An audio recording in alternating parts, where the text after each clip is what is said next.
Assalamualaikum warahmatullahi wabarakatuh.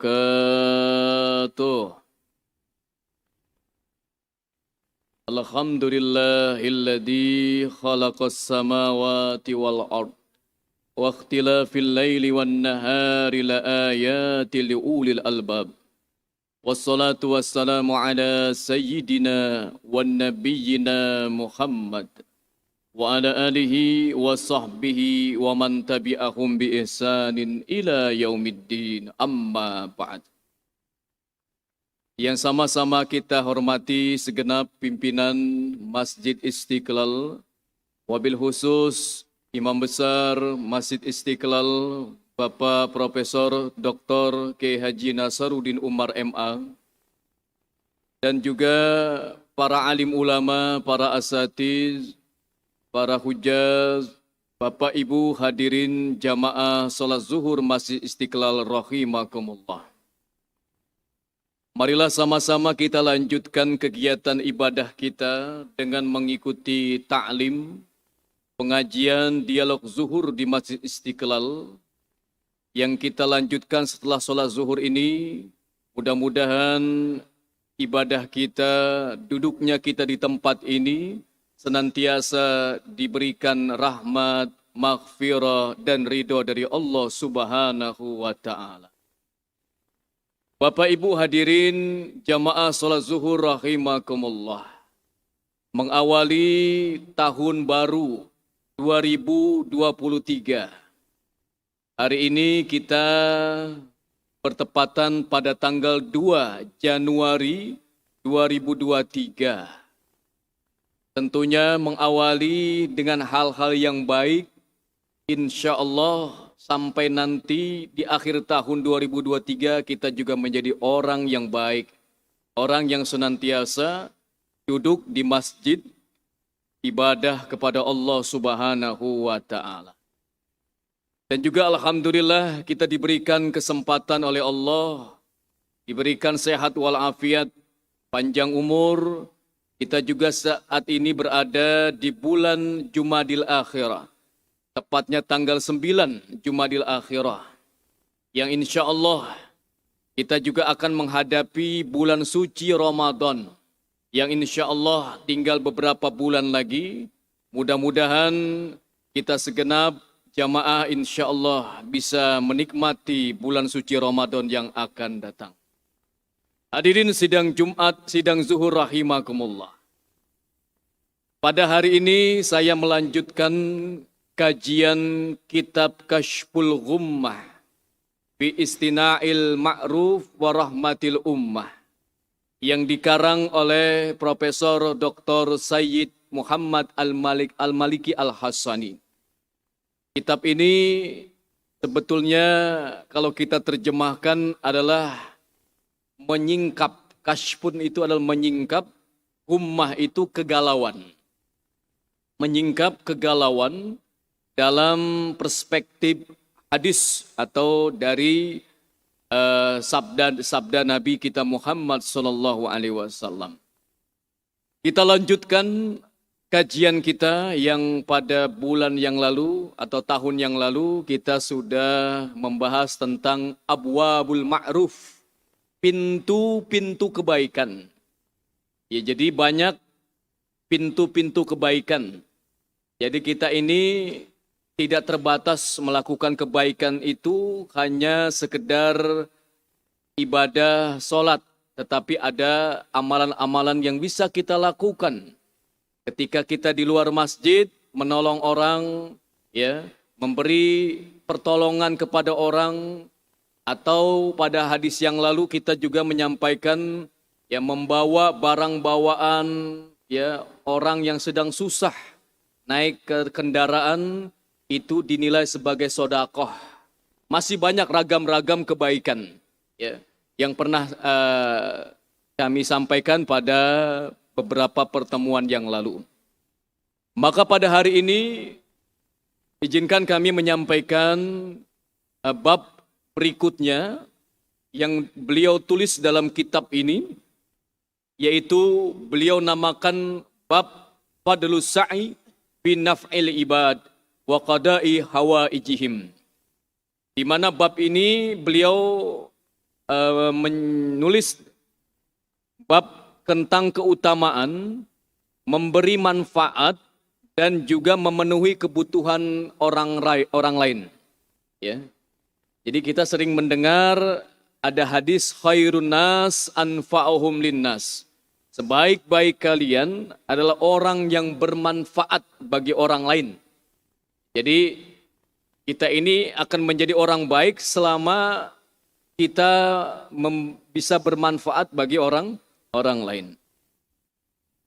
Qala Syekhul Musannif rahimahullahu ta'ala wa ghafara lahu wa liwalidayhi wa limasyayikhihi amin. Telah berkata pengarang kitab Kasyful Ghumma ini, beliau menulis kitab ini di mana beliau mengutip hadis Nabi kita Muhammad sallallahu alaihi wasallam. An Abdullah bin Umar radhiyallahu anhuma anna Rasulullah sallallahu alaihi wasallam qala. Dari Abdullah bin Umar radhiyallahu anhuma, semoga Allah meridai mereka berdua. Anna Rasulullah sallallahu alaihi wasallam, di mana Nabi kita pernah bersabda, Innallaha azza wa jalla khalqan khalaqahum li hawaijin nas. Kata Nabi, sesungguhnya Allah azza wa jalla khalqan khalaqahum, menciptakan hambanya di antara hamba-hamba yang lain. Di hawaijin nas, untuk memenuhi kebutuhan yabzugun nas ilaihim fi hawaijihim, di mana segenap manusia datang kepada orang tersebut. Ya. Di sini Nabi mengatakan memang Allah ciptakan. Mudah-mudahan ini kita semua, kita nih, di antara kita ini ada orang yang dimaksud dalam hadis ini. Di mana beliau mengatakan Allah memang menciptakan seorang hamba di muka bumi ini, yang di mana hamba ini adalah sosok hamba yang penolong, memberikan sesuatu untuk memenuhi kebutuhan hamba-hamba yang lain. Ya. Ulaikal aminuna godan min azabillah. Ya, jadi nanti orang ini akan aman, ya, akan terbebas dari azab api neraka. Ya, jadi hadis ini yang pertama, ya, dinyatakan oleh Nabi bahwa memang Allah menciptakan hambanya di muka bumi ini. Jadi nggak banyak orang, ya, model seperti ini. Ya, orangnya penolong, ya, memenuhi kebutuhan orang-orang yang lain. Ya, jadi ada orang yang khusus, ya. Ya, kalau kita lihat, ya, banyak orang yang minta tolong kepada dia. Ya, mungkin minta tolong, ya, didoakan semoga diberikan sehat. Ya, biasa ulama-ulama tuh ada yang seperti itu. Ya, ya, banyak didatangi oleh orang-orang karena dia memiliki doa yang mustajab. Ya, doa yang mustajab. Ya. Banyak wali-waliullah. Ya, rata-rata kekasih-kekasih Allah itu diberikan keistimewaan. Ya, dia ini banyak didatangi oleh orang karena ia, ya, bisa memenuhi kebutuhannya atau menolongnya. Nah, ini memang Allah ciptakan sengaja demikian. Jadi Nabi sudah memberitakan kepada kita bahwa ada hamba Allah di muka bumi ini yang memberikan pertolongan. Tapi tidak terbatas dengan orang-orang, ya, alim atau ulama. Mungkin kita juga bisa melakukan ini. Ya, kita bantu orang-orang di sekitar kita. Ya, atau ada yang kesulitan, ya, saudara kita, tetangga kita datang kepada kita, kita bantu.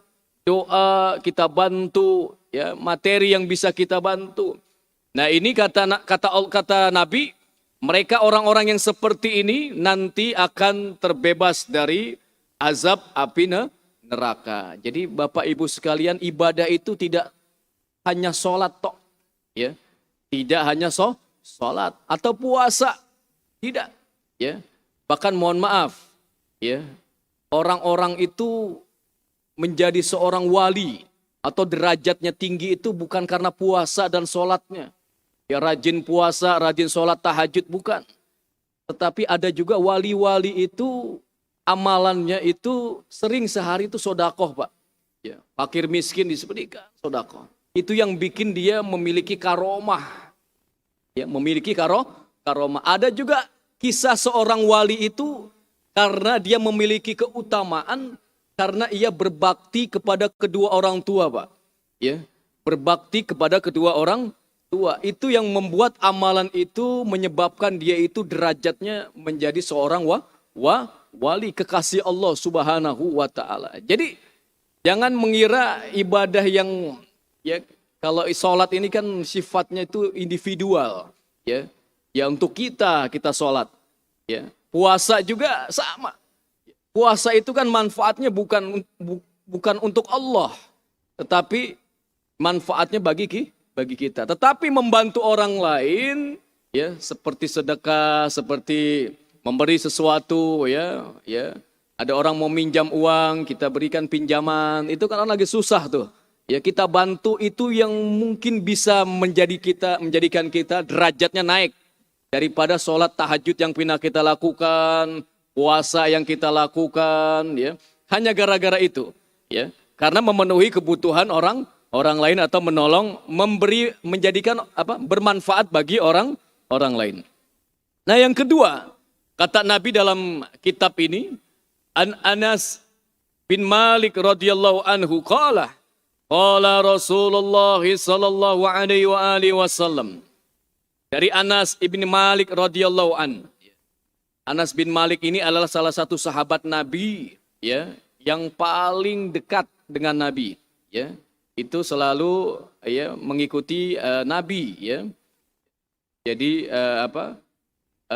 sehari-hari di rumah Nabi.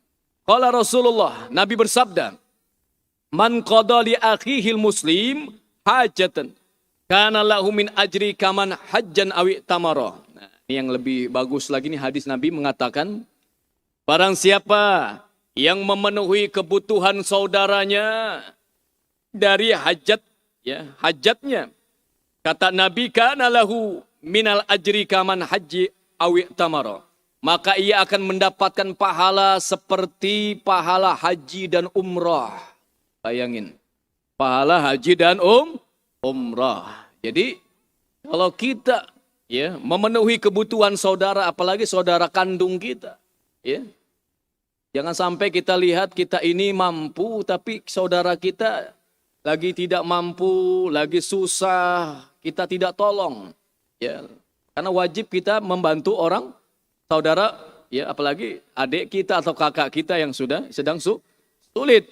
Nah, barang siapa yang memenuhi kebutuhan saudaranya, Nabi katakan akan mendapatkan pahala seperti pahala haji dan umrah. Bayangkan. Jadi kalau kita mau cari pahala bisa banyak, ya. Mencari kebaikan itu banyak, ya. Bantu orang lain, kebutuhannya lagi sulit, kita bantu, ya. Itu ganjarannya seperti pahala haji dan umrah. Yang ketiga, Nabi mengatakan, an Anas radhiyallahu anhu aidan qala Rasulullah sallallahu alaihi wasallam. Dari Anas, semoga Allah meridhoinya juga, qala Rasulullah, berkata Nabi kita Muhammad sallallahu alaihi wasallam, man qada li akhihil muslim hajat kana lahu minal ajri kaman khadimallahu umrihi. Nah, yang kedua ini hampir persis hadisnya seperti yang tadi. Barang siapa yang memenuhi, ya, kebutuhan saudara yang muslim, ya. Di sini muslim, ya, khusus muslim. Hajatan, suatu hajat, ya, suatu kebutuhan, dia bantu saudaranya sesama muslim. Kana lahu minal ajri, maka ia akan mendapatkan pahala kaman khadimallahu amrihi, bagaikan ia melayani Allah dalam hidupnya. Subhanallah, ya. Ya, jadi hadis ini riwayat Imam Bukhari, ya. Di dalam tarjinya di sini, hadis ini hadis sahih karena diriwayatkan oleh Imam Bukhari, ya. Jadi kita ini, ya, mungkin nggak bisa kita jadi pelayan Allah itu dalam hidup kita sulit, ya. Ya, dengan ibadah apa yang bisa kita lakukan? Makanya kita dapat keutamaan bisa menjadi orang yang melayani Allah dalam hidupnya. Yang dilayani bukan presiden lagi. Yang dilayani bukan gubernur lagi. Yang dilayani bukan menteri lagi. Tapi ini yang melayani adalah yang menciptakan presiden, yang menciptakan menteri, yang menciptakan gubernur. Siapa? Allah Subhanahu wa Ta'ala. Jadi kalau Allah sudah melayani kita, ya hidup kita ini mau apa? Tinggal minta, bisa. Ya. Nah ini caranya apa? Caranya dengan memenuhi kebutuhan saudara muslim yang memiliki hajat. Ini hadis yang ketiga. Selanjutnya masih ada beberapa hadis sedikit lagi sebagai penghantar kajian kita. Di awal tahun 2023 ini kita bertekad ya menjadi orang baik, bertekad menjadi orang yang beribadah kepada Allah ya. Tentunya dengan amalan-amalan kebaikan yang bisa kita lakukan ya. Sama saudara kita ini bisa kita lakukan ibadah ya, membantu orang itu nilainya jadi ibadah.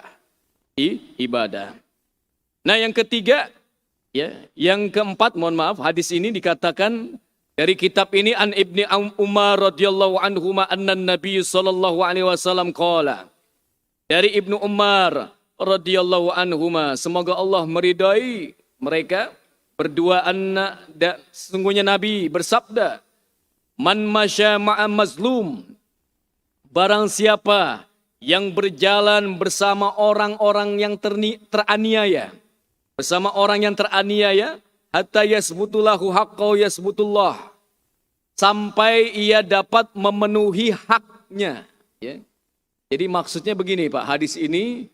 Kalau kita ini berjalan atau menemani, membantu orang yang teraniaya.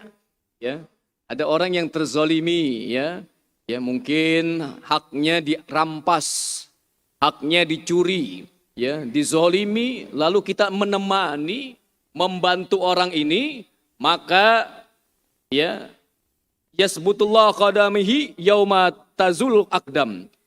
Allah akan mengokohkan kedua kakinya di atas siratal mustaqim.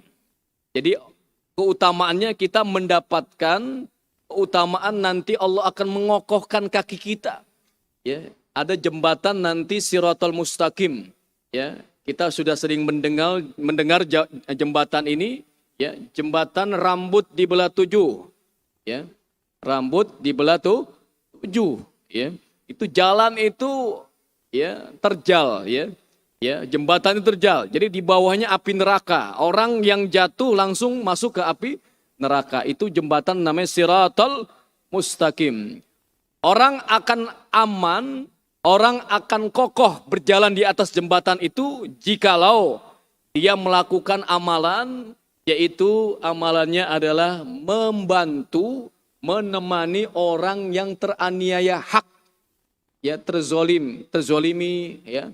Banyak kan orang-orang yang sekarang ini, ya, saudara kita, ya haknya dirampas, haknya dicuri, dizolimi, lalu kita temani dia, kita hibur dia, kita bantu dia, maka kita juga akan dapat pahala keutamaan. Nanti Allah akan kokohkan kaki kita ketika kita lewat di Siratal Mustaqim. Di saat ya kaki-kaki orang itu nanti ya akan tergelincir di ya jembatan Siratal Mustaqim. Jadi nanti dihisap orang, kita aman, alhamdulillah ya.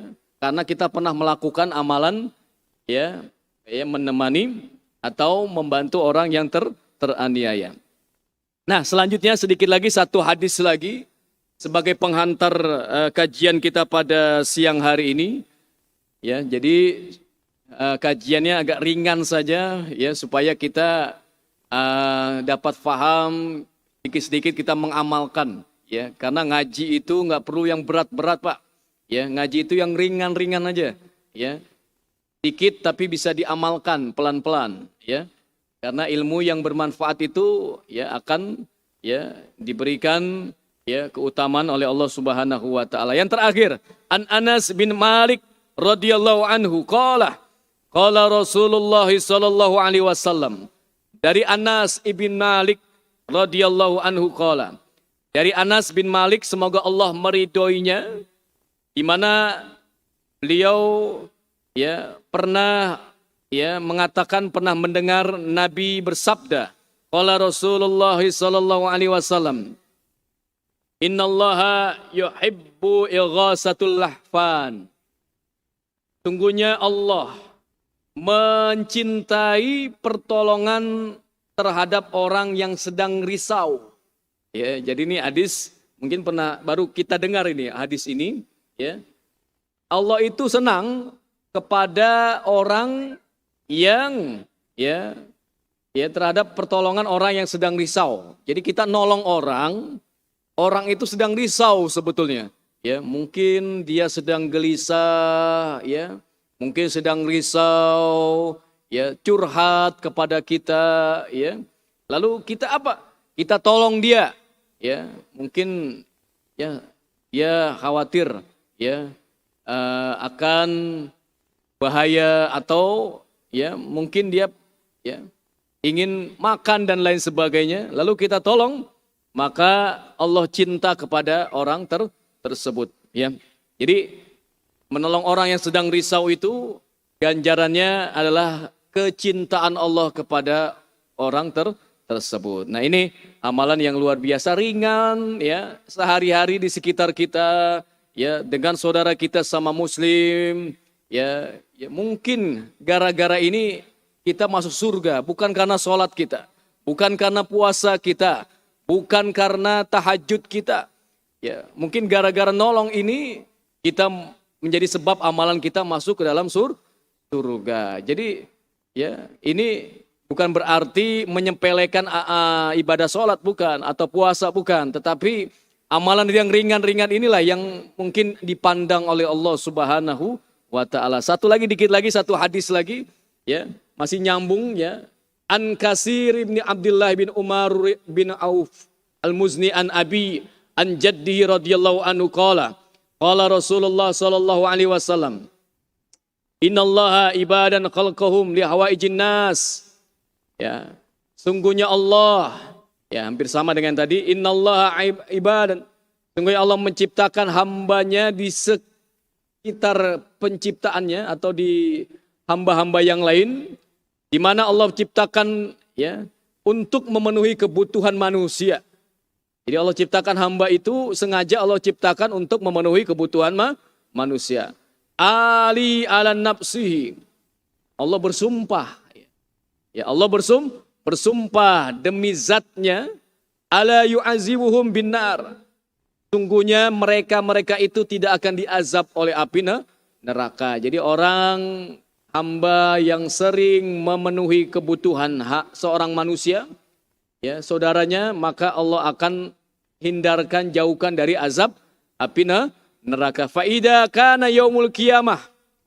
Ketika ia datang nanti di hari kiamat, wadu'at lahum manabir min nuri. Ya, di mana nanti ada mimbar-mimbar yang bercahaya di hari kiamat, ya. Dia akan diletakkan di sana, ya. Jadi ada mimbar nanti di hari kiamat, ya. Diletakkan untuk siapa? Untuk orang-orang yang selama di dunia ini membantu orang lain, menolong orang lain untuk ya memenuhi kebutuhannya. Yuhadisunallah ta'ala alaiha wan nas fil hisab. Nah, yang terakhir kata Allah apa dalam hadis ini? Allah akan mengajak bicara orang ini, hamba ini bercengkrama, ya. Wan nas fi hisab, di mana tatkala manusia itu sedang dihisab. Ya, jadi ada di hari kiamat nanti ada orang yang dihisab, ya. Dihisab. Nah, nanti di saat orang dihisab, kita diajak bicara sama Allah, ya, diajak bicara oleh Allah. Bayangin, ini yang ngajak bicara Allah, ya, bukan lagi manusia, bukan lagi presiden, bukan lagi gubernur, tapi Allah yang ngajak bicara kita. Orang lain pada sibuk dihisab, ya. Amalan apa yang dilakukan selama di dunia ini dia melakukan yang tadi saya dalam hadis tadi dikatakan bahwa ia ya senantiasa menolong orang, memenuhi kebutuhan orang lain dan juga bermanfaat bagi orang lain. Jadi luar biasa ini hadis ini ya sebetulnya litargib ya untuk memberikan semangat kepada kita sekalian ya agar kita menebarkan kebaikan antar kita sesama kita sekalian ya karena banyak orang yang sedang kesulitan ya orang sedang memenuhi kebutuhan ya berilah pertolongan kalau nggak bisa dengan uang dengan barang tidak bisa juga ya kita doakan ya semoga jadi hatinya kita tenangkan hatinya kita berikan motivasi ya ini diajak bicara oleh Allah ya nanti di hari kiamat kita akan diajak bicara oleh Allah kasihan ya nanti kalau ada hari kiamat itu dicuekin sama Allah itu kan Masya Allah kalau dicuekin sama teman kita masih bisa ya nyari teman lain tapi kalau dicuekin sama Allah nauzubillah ya tapi orang yang tadi ya memenuhi kebutuhan orang lain insya Allah Allah akan ajak bicara Allah akan bercengkrama dengan orang tersebut. Demikian sebagai penghantar kajian kita pada hari ini mengawali tahun 2023 kajian ini mudah-mudahan kita dapat menebar kebaikan ya menebar kebaikan karena Islam ini rahmatan lil alamin. Islam ini adalah rahmat bagi segenap alam. Jadi kita ini diciptakan bukan hanya untuk sholat, bukan hanya untuk ibadah di masjid saja, tetapi kita juga diciptakan untuk ya menebar kebaikan dan bermanfaat. Baik, terima kasih atas pertanyaan yang cukup bagus pada kajian kita pada siang hari. Dari tadi bertanya tentang cara atau sikap kita memberikan ya membantu orang tapi khawatir ya tersinggung atau bagaimana gitu ya. Nah ini memang ya tentu ya saya ingin mengawali ya Allah fi auni abdi madamal abdu fi auni akhi. Allah akan menolong kita selama kita menolong hamba ya menolong saudara kita. Nah memang ini ada cara-cara tertentu yang kita harus lakukan ya. Karena ini kan dakwah sebetulnya juga bagian dari dakwah kita ya. Memang metode atau cara-cara untuk menyampaikan sesuatu itu ya qatibun nas ala qadri ukulihim. Ya, sampaikanlah sesuatu kepada manusia itu sesuai dengan kadarnya. Ya, Nabi menyampaikan demikian. Cara-cara kita menghadapi atau mensikapi orang yang mungkin sulit. Ya. Nah kita lihat juga ya ada cara dalam Al-Quran itu ya selain mau izzatul hasanah nasihat ada juga cara dengan bil hikmah ya bil hikmah ya tentunya ya dengan bisa kita melalui ya perantara orang lain. Misalkan orang yang mungkin akan didengar oleh orang tersebut ya. Itu juga bagian dari menolong orang itu ya. Jadi wasilah lah ya. Jadi kita juga harus berhati-hati ya. Ya mungkin kita ingin menasihati orang lain atau membantu orang lain takut orang itu salah persepsi atau salah paham sehingga tersinggung dan lain sebagainya. Jadi harus ada cara-cara tertentu yang kita lakukan yang baik ya. Bahkan untuk urusan kemungkaran saja Islam itu harus berhati-hati Bu. Ya. Dalam bab saya membaca, alhamdulillah sempat hatam kitab ini Mau'izatul Mu'minin. Itu adalah syarah dari kitab Ihya Ulumuddin. Di sana membahas tentang amar ma'ruf dan nahi mungkar. Amar ma'ruf dan nahi mungkar, menyeru kepada kebaikan dan mencegah dari kemungkaran. Ini babnya, satu bab itu pembahasannya sangat kompleks. Ya. Di antaranya tentunya ya dalam amar ma'ruf ini ada kaidah-kaidahnya, ada cara-caranya, nahi mungkar juga ada cara-caranya, tidak frontal, tidak serampangan, mohon maaf ya. Jadi ada Islam mengajarkan cara-caranya ya. Intinya, idza ra'a minkum munkaran falyughayyiru biyadihi. Kalau kalian melihat kemungkaran, melihat sesuatu yang menurut kita itu kemaksiatan, kemungkaran, maka gunakanlah ya bilyad dengan tanganmu. Ya. Ditafsirkan tangan ini adalah kekuasaan. Jadi bisa kita lakukan yang namanya ya panggil RT misalkan, ya orang yang berkuasa di tempat itu. Nah, itu cara menghilangkan kemungkaran. Ini mungkin cara dari hal-hal kemungkaran. Nah, itu ada tahapan-tahapannya memang, ada tahapannya. Jadi saya ingin menyampaikan bahwa untuk hal kemungkaran saja kita nggak boleh sembarangan atau nggak boleh serampangan, tetapi harus ada cara-cara atau metode, ya bertahap, ya atau dalam istilah agama at-tadarruj, yaitu tahapan, ya harus pelan-pelan melihat situasi dan kondisi serta psikologi. Nah, jadi seperti itu saya kira Ibu cara-cara kita dalam menyampaikan atau dalam mengajak atau berdakwah. Nah, pertanyaan Bapak tadi menarik sekali kaitan dengan yang sedang ramai lawyer, ya ada klien yang membayar ya lawyernya, pengacaranya untuk membantunya gitu kan. Apakah ini termasuk bagian dari hal tersebut ya. Ya, memang ada unsur materi di sini ya, ada unsur materi membayar gitu kan, jasa ada jasanya lah, ada jasanya. Ya. Dan tentu kita lihat konteksnya ya. Kalau itu memang orang ini terzolimi ya orang terzolimi ya itu masuk dalam kategori hadis ini karena dia membantu orang yang sedang terzolimi ya. Ini kan banyak pengacara kalau kita lihat di televisi itu kan ya, ada seorang public figure misalkan ya, dia dicemarkan nama baiknya, teraniaya gitu kan, diambil haknya gitu kan. Nah, ia minta bantuan kepada pengacara. Maka insya Allah ini masuk dalam kategori hadis yang Nabi katakan dia menolong atau memenuhi kebutuhan orang lain. Walaupun ada embel-embelnya ya, yaitu lain soal, itu nomor kesekian. Tapi selama ia niatnya itu membantu orang lain, tentu insya Allah akan mendapatkan ganjaran seperti dalam hadis Nabi kita Muhammad SAW. Jadi saya kira demikian sedikit penjelasan Bapak Ibu sekalian.